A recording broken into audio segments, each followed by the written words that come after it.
Hi, everybody. So here we are again. It's January, Tuesday, the 12th, 2021. Ha, I remember the date and the day of the week and the month all at the same time. That's a big deal. So, this is my first actual video in this new group that I want to create. Pardon me.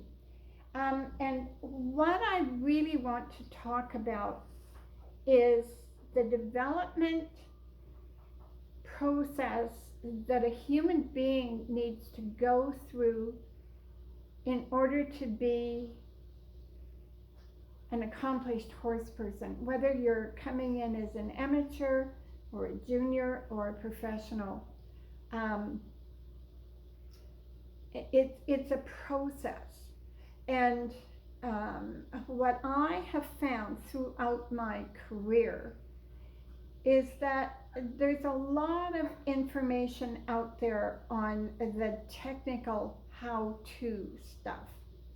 Whether you're talking about the posting trot, how to figure out your posting diagonals, and when the horse is cantering, what the sequence of legs are, what the aids are to get there, the left and the right canter lead, the counter canter, disunited, all of that stuff. There's a whole bunch of information about that. You go to any riding school, they're going to teach you that. And that's wonderful. That's absolutely necessary. But then there's this whole other side that happens. And that, I have to check and just make sure. Yeah, we're running. That has to do with the learning process. And more than that, it has to do with our attitude, our personalities, how we take in knowledge, whether it's through hearing or seeing or experiencing. And it also entails that whoever is working with us, first of all, that they have that knowledge themselves, and then that they have the patience to explain those things to us, and that they have the language. And for me, a language, having the terms, and then going to the trouble of defining your terminology, I think that's so important. I remember going to a Charles de Comfy clinic because I went to many of them. I really learned a lot from Charles. And somebody that I knew, a young man from Saskatchewan, because I was in Alberta in my early days, this young man drove all the way to, where was that clinic? That was at Spruce Meadows, in their indoor arena in the late fall. And Charles begged and pleaded for this young man who was a junior dressage competitor, had an amazing thoroughbred mare. And he begged and pleaded. He was almost in tears trying to get this young man to use his body to communicate with the horse. And Charles used the word torso. So, and he kept saying, use your torso. So, and of course, it was like talking to the arena sand because it made no difference. So, eventually, the clinic was over. The young man had had his third and final lesson, and Charles went up to him. I'd never seen the man so frustrated, and I worked with Charles quite a bit. And he asked this young man, he said, did you learn anything working with me? And it's like, you know, this kid, the lights were off, the power had been shut off at the end of the driveway. There were no, you know, thoughts connecting. So finally, Charles said, "Do you have a question?" And the young man looked at him with this completely bewildered look on his face, and he said, "What's a torso?" And so this kid's parents had hauled his horse all the way from Saskatoon, Saskatchewan to Spruce Meadows. And that clinic was probably October, November. So they had driven through weather, okay? Because Saskatchewan at that time, if it didn't have drifting snow across the highway, it would have had drifting field soil. So, and I know because I drove that road many times during my career in Alberta. Anyway, so I already was in the process of developing terms and definitions for my terms, and I wasn't using the same kind of terminology that I had been taught in England or from Charles or from anybody else that I'd studied with, because there were preconceived ideas about what a half halt was. That's a perfect example of a term that has so many definitions, it's to be laughable. And very few people at a junior amateur level really understand it. And many professionals, you know, go on ad infinitum when they're sitting around a table at a conference describing how they do it, and of course their way is the best. So I not only don't use half halts, I virtually never use the term. I had developed a whole new different set of terminologies with definitions. And so I want to talk about that. Now, riders, we need to have mental, emotional, and physical fitness about us. So when I have a new student come to me that wants to ride, I want to know things about them. I want to know if they're a school student. I want to know what subjects they're interested in. I want to know what their mom and dad do for a living. If they're going to university, I want to know what they're studying. I want to know what they are hoping to do as working professionals.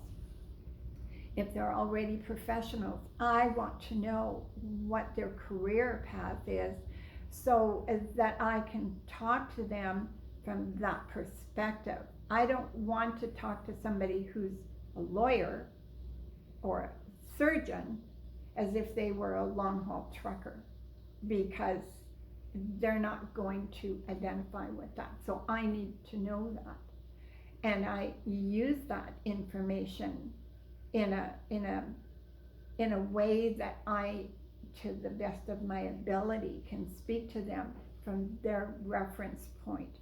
I also like to know what people's birthdays are, so that I know if they're a Cancer or a Gemini or a Taurus or a Capricorn. I want to know that, because that's going to have a great impact on what their reference points are, from what their points of view are, from how they're going to be able to input what I'm trying to teach them. And then of course the other thing is that we have these issues of fear, and the opposite end of fear is overconfidence. We have different personality types that some are going to be having a really difficult time accepting my philosophies, and they're not, in many cases, going to be open and receptive to it, even though they want to work with me. So I have to be able to work with that in a way that will facilitate their knowledge and understanding of what it is that they want. It's not about what I want for them, it's about what they need from me in order to gain the skills that they want. So we're going to face frustration. That's the big F word in my world, frustration. They're going to have anger.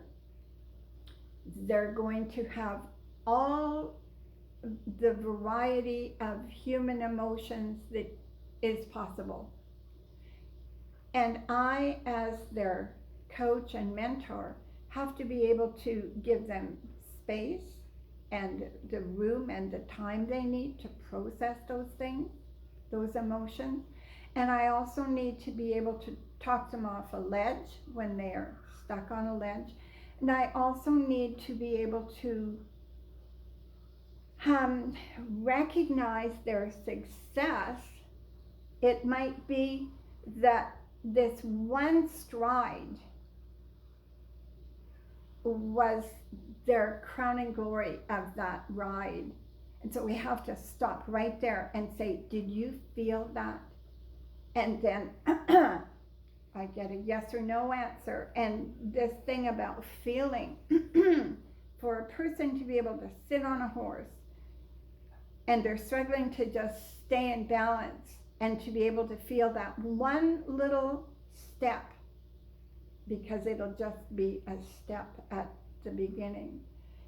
And so then to talk about having a videotape playing in their mind, that they can stand in the middle of the arena mentally and videotape themselves, and that videotape is going to have the visual, but it's also going to have the auditory, the footfall of the horse, their breathing, and it's going to have the feelings that they are experiencing on a mental, emotional, and physical basis.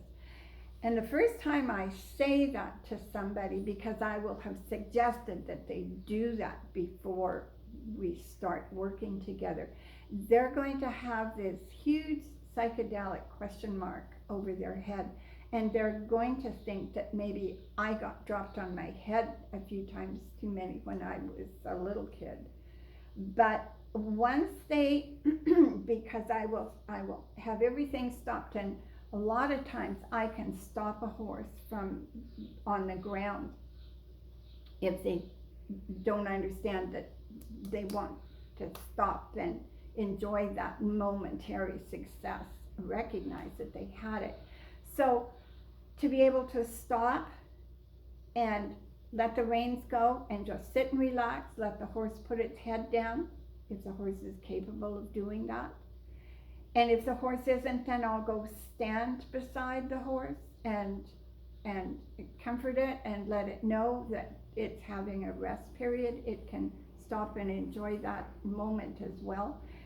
And to create that level of awareness within a rider, regardless of whether they're a thoroughbred racehorse trainer, whether they're a barrel racer, or hoping to be or are currently a successful show jumper or dressage rider, or maybe they're chasing cattlemen swinging a rope. Whatever it is, whatever discipline it is, whatever breed of horse they're riding, whatever age that horse is and experience, and whatever age and experience that rider is, whether they're 2 years old or 75 years old, it doesn't matter. It's a learning process. And this is especially important for people that are over the age of 15 or 16, because before that age, they have that neuroplasticity, which will allow them greater access to learning. But once they've passed that stage, then they have to train their brains to work so that they can understand and learn and grow. And of course, I don't dump this on a person, 5 minutes after they've met me, but it's part of the teaching process so that people can acknowledge their success, they can catch their breath, they can have enough time to think and process what they're doing. And I would much rather teach that way than stand in the middle of the ring and say, half halt, the half halt isn't go. I don't teach like that because I don't think that's productive.